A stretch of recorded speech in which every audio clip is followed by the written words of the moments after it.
My name is Eleanor Hayes. I am 69 years old, a widow, and I live quietly in Seattle, Washington.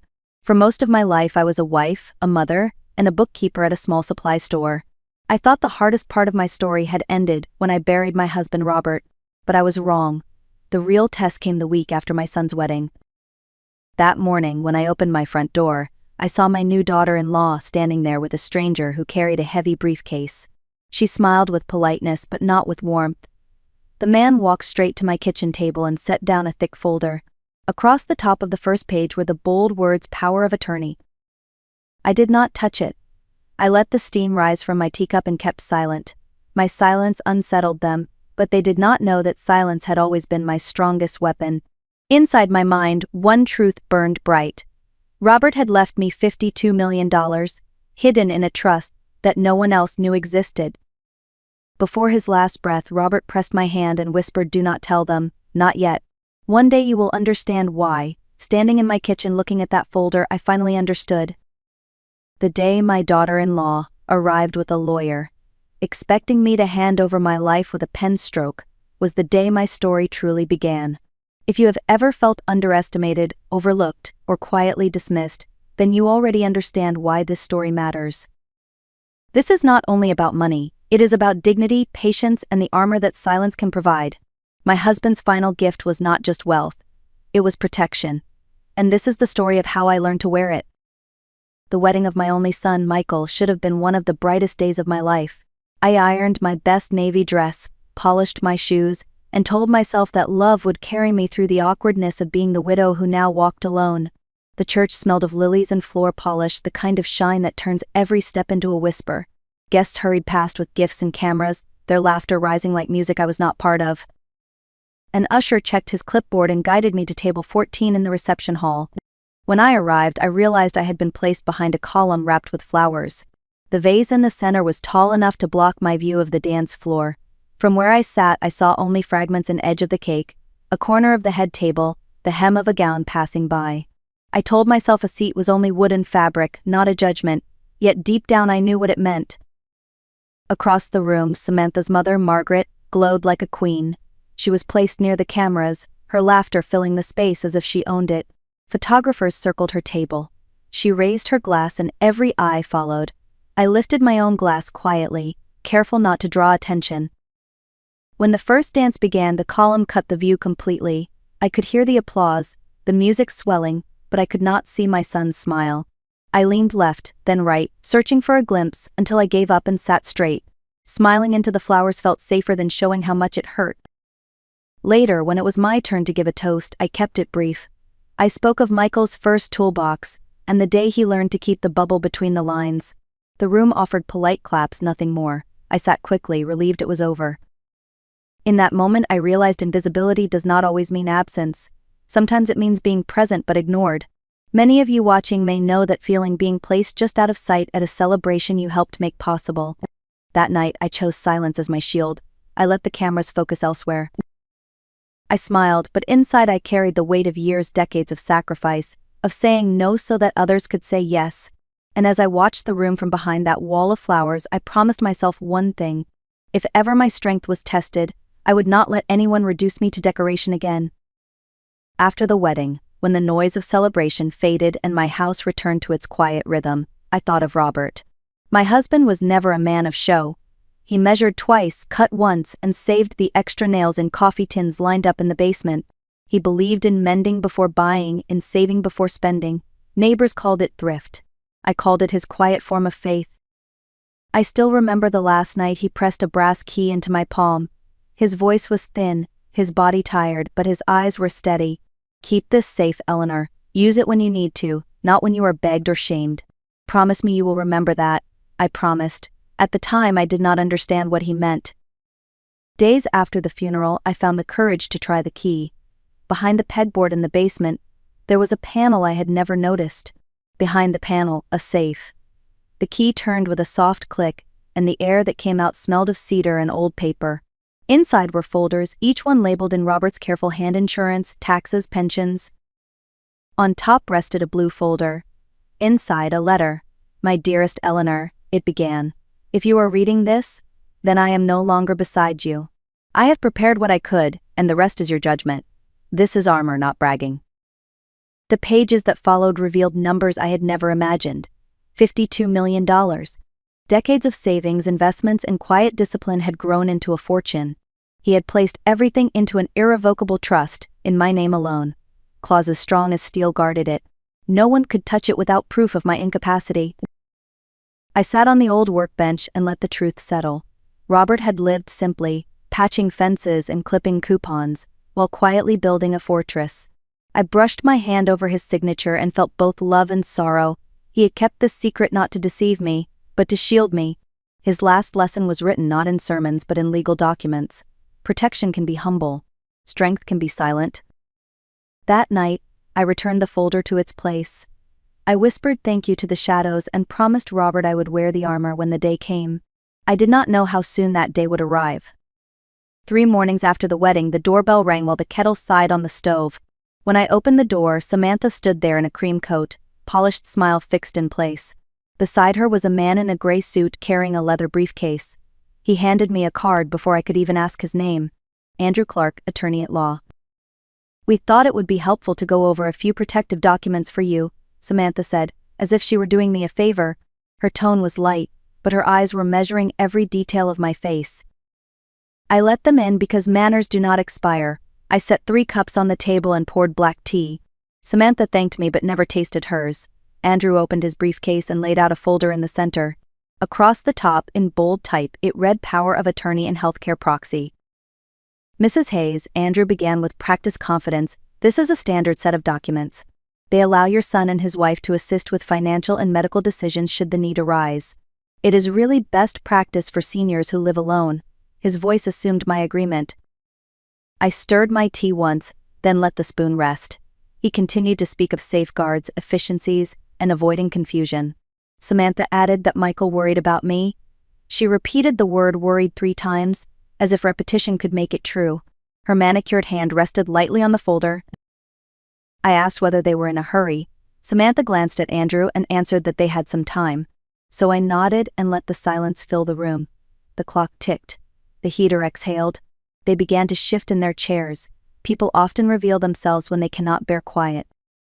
Andrew leaned forward again. With your authorization, he said, Michael can help streamline payments and investments. This is a burden you should not have to carry. We can even get a notary here today. Today, he said it as though urgency itself were a reason. I lifted the top page and read the opening paragraph. The words were gentle, but absolute. Signing meant stepping out of my own life and handing over the keys. I set the page down and folded my hands. Thank you for bringing this, I said. I appreciate the concern. Before any signatures, I will have my attorney review every line.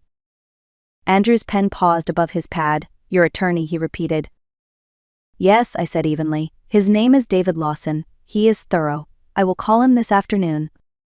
Samantha's smile thinned. She forced the words of course, as if they tasted sour. Andrew closed his folder a fraction and said he admired my diligence. I walked them to the door with steady steps. Samantha touched my arm and whispered, I only want you to be safe. Safety, I replied, begins with a door that locks from the inside. Then I closed the door, leaving their briefcase in the light of the porch, instead of in my kitchen. The following Tuesday evening, there was another knock at my door. When I opened it, Michael stood alone, his jacket too thin for the chill, his car keys turning nervously in his hand. I invited him in. The house smelled of lemon oil and tea. He sat at the kitchen table, the same spot where Samantha and Andrew had sat days before. Mom, Samantha thinks we should get the paperwork done, he began, just to be safe. In case something happens. His words stumbled, careful but unconvincing. He nudged the mug I poured for him but never drank. I asked which paperwork he meant. He lowered his eyes. The kind Andrew brought. Power of attorney. Healthcare proxy. It would make everything smooth. Smooth for whom, I asked. For all of us, he said quickly, though his eyes betrayed doubt. I reminded him that I had balanced accounts for a supply store with more ledgers than this house would ever see. I told him I had handled bills and savings for decades. He nodded, even smiled weakly. Of course you are great with numbers, Mom. This is not about numbers, it is about safety. Safety is a good word? I said. It has many owners. Tell me the truth, Michael. Do you believe I need these papers now? Or are you afraid to disappoint your wife? His hand froze on the keyring. He opened his mouth, then closed it again. He shook his head as if erasing a thought he was not allowed to keep. His silence answered for him. I leaned forward. You are afraid of Samantha being angry. He winced, eyes still lowered. She is under stress, he muttered. The wedding, the move, her job. She worries about you being alone. People often rename control as care, I said. He flinched at my words. He added sugar to his tea but never stirred, leaving the grains floating like sand in shallow water. I waited for him to find his own conclusion. When he finally spoke, his voice was small. I just want peace. Peace is priceless, I told him. But it is expensive if you pay for it with someone else's freedom. Michael had no reply. He looked at his cup, the sugar undissolved. I let the silence hold us both.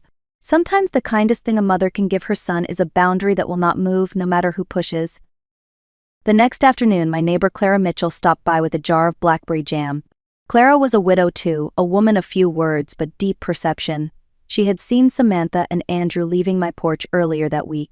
She asked no questions at first, only set the jar down on the counter and looked at me with steady eyes. I finally told her what had happened, the folder on my table, the talk of safety, the pressure to sign. Clara listened without interrupting. When I finished, she touched my hand and said one sentence that broke through the heaviness I carried. Eleanor, you are not invisible. Those words landed in me like light breaking into a dark room. I realized then that silence could protect, but it could also isolate, and I could not fight this battle alone. That evening I called David Lawson, an old family friend and attorney Robert had trusted. He came by the next morning with his briefcase and a thermos of coffee. He read through Robert's trust documents, nodding slowly. Irrevocable, he said. 2 physicians required before any power can shift. This is a fortress. But we will still check every window. Together we built a plan. David retitled the house into the trust. He called my bank while I authorized him to speak. We added voice passwords and required 2 employees' signatures for any change. He created a passphrase for me that would never be written down or shared by email. We reviewed my medical directives. Clara would be the first call if I could not speak. Michael would remain second, but only after Clara. We added a HIPAA release so doctors could speak to her without delay. David leaned back at the end of the day and gave me the sentence I needed most. A signature is a battlefield, Eleanor. Never sign with a shaking hand. I folded his words into my heart like armor. For the first time since Robert's funeral, I felt the ground under my feet was solid again. I would not be tricked. I would not be rushed. My boundaries were clear and they had teeth. A week later, while running errands, I stopped outside the pharmacy to pick up stamps. In the parking lot, I saw Samantha and her mother, Margaret, standing by a white SUV with the windows rolled down. Their voices carried clearly through the spring air. We cannot keep floating balances, Margaret said sharply. The planner wants another payment. The florist says the card bounced. Jenna's husband is asking about the money we borrowed for the venue. It's temporary, Samantha whispered. Andrew said if Eleanor signs, Michael can consolidate everything. We can roll the cards, clear the wedding, pay the retainer. I just need her to stop being difficult. Difficult. That was the word. Margaret clicked her tongue. Difficult is what people call a woman with boundaries. The boutique is behind 3 months. The landlord wants certified funds, and your student loans. They are about to come due again. I stood behind the newspaper rack, hidden but listening. My pulse slowed, not from fear but from confirmation. Now I knew why the urgency. It was not about my health or safety. It was about their debt. Samantha's voice broke. I never planned to beg an old woman. I am not a thief. I just need a door to open. Margaret's reply was cool, practiced. You will apologize, you will smile, you will use the word care. It softens everything. I stepped back quietly, letting their words harden into memory. They did not see me, and I did not want them to. There was no need for confrontation. I had heard what mattered. Inside the pharmacy, the clerk asked if I wanted hearts or flags on my stamps. Flags, I answered. I wanted the kind of symbol that says firm, steady, unchanging. As I walked back to my car, I repeated Robert's advice in my mind. Silence is not weakness. It is waiting for the right question from the right person. What I had heard in that parking lot proved I was right to wait, right to hold my line. I drove home slowly, the strip of stamps tucked in my wallet like a quiet promise. My armor was not theory anymore, it was necessary. A few days later, Samantha and Michael returned, this time without Andrew. She carried her phone like it was a shield, and Michael trailed a step behind her, shoulders bent. I had already set 3 cups on the table. Habit dies slowly, but my hands stayed folded in my lap. We have talked it over, Samantha began smoothly. Families should not need lawyers to love one another. This can be simple. A notary could come Friday, it would be quick. A kindness to you. She listed the documents again: durable power for finances, medical decisions, a short list of assets that would be easier under one hand. She spoke as if my life were a math problem waiting to be solved. I raised my palm gently, the way a crossing guard stops traffic. Why the hurry? I asked. She laughed lightly. Life is a hurry, no one plans a fall. Why me alone? I pressed. Because Michael is your only child, because you seem tired. Tired. The word pretended to be concern, but it carried insult in its pocket. I turned to Michael. Have you read these papers? He hesitated. Andrew has. I trust him. He does this all the time. I stood and went to the hutch. From the second drawer I pulled the blue folder David had labeled. I set it on the table, squared its corners with my fingers, and laid a notary ribbon across the top. Harold provided for me in ways you cannot imagine, I said. You can take care of each other. But I do not need anyone to take care of me. The room went still. Samantha's smile faltered. Michael's shoulders sagged as if a tire had lost its air. I slid a card onto the table. In clean black letters it read, I never sign documents presented without counsel. All communications go through my attorney. Drafts must be provided 48 hours in advance. That is my boundary, I said softly. It is not up for negotiation. Michael looked down at the table. Samantha lifted her cup but did not drink. I held my silence until it grew heavier than any speech. When they finally rose to leave, I walked them out with steady steps. Later belongs to those who respect today, I said as they crossed the porch. The wind lifted the maple branches like small flags. This time I felt their weight steadying me, not pressing me down. The following Sunday afternoon, Michael returned alone. His jacket was too thin for the wind again, and his keys were clenched in his fist, as if they might anchor him. When I opened the door, he did not step in right away. He looked past me, as if the clock on the kitchen wall could speak for him. Inside, the kettle hummed. We sat at the table where so many conversations had now turned into battles. His voice cracked as he began. Mom, Samantha is furious. She says you embarrassed us. She says you don't trust family. She says I need to protect our future. I folded my hands and let the silence count to 5 before I spoke. I am protecting mine, I said. And in time, that protects yours too. He rubbed his forehead. She will not let it go unless you sign something. Anything. I will not, I answered plainly. His eyes filled with confusion and shame. Why does this feel like war? Because peace built on surrender is not peace, I said. You worry about losing face. I worry about losing myself. Losing face can be repaired. Losing myself cannot. He looked up then, truly looked at me.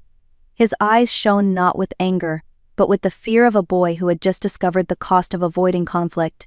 She says I'm weak if I don't make this happen. You are not weak for refusing harm, I said. Weakness is knowing a thing is wrong and doing it anyway. He let out a long breath, shoulders sinking. What should I tell her? Tell her the boundary is firm. Tell her I have counsel. Tell her love without consent is controlled by another name. He flinched but nodded. And if she leaves me? Then you will face loss honestly, not by stealing safety from your mother. For the first time in weeks, he reached toward my hand, though he stopped halfway. I wanted to close the distance, but I held my stillness. Boundaries are not just for strangers. Sometimes they are the only gift a mother can give her child. When he stood to leave, the keys in his pocket no longer rattled. His spine was straighter, and though my heart ached, I knew the lesson had finally begun. The following week, I met David Lawson at his office, a small bungalow with lilacs blooming by the porch. Inside, he laid out the final stack of documents like a map. One by one, I signed what strengthened me, the deed placed into the trust, the medical directives updated, the will reinforced with a no-contest clause. A notary pressed her seal onto the pages, each red stamp blooming like a small sun. When it was done, David closed the binder with a quiet satisfaction. Eleanor, you did everything right. People confuse loud with strong. What you did here, that is real strength. I carried the binder home and placed it in Robert's safe. The brass key clicked, steady as a heartbeat. For the first time in months, I felt the house breathe with me. The walls seemed taller, the air lighter. That evening, Michael stopped by again. He looked tired, worn down by arguments I had not witnessed. He sat at the table, silent at first. Finally, he whispered, "Mom, I don't know what to do anymore." I reached for the words I had practiced. "I love you, I will not sign, and I will always answer when you call me with respect." He stared at me, then nodded slowly. Something in his eyes shifted, not victory, not defeat, but understanding. For once, he saw that my refusal was not rejection, it was protection. As night fell, I brewed 2 cups of tea, one for myself and one for Robert's memory. I placed his old plaid shirt on the chair across from me. The fabric still held the faint trace of soap and cedar. I touched the cuff and whispered, "The armor you left fits." The maple tree outside rustled as if in agreement. I understood then that my silence was no longer about hiding. It was about standing tall without shouting. This is what I want you to remember as you listen to my story. Boundaries are not walls that keep love out. They are fences with gates that open only for the right reasons. If this story touched your heart, take a moment to like, share, and subscribe. And tell me in the comments, have you ever had to hold your line, even against people you love? I read every word, and I promise your voice matters here. Because in the end, real strength is not in the noise you make.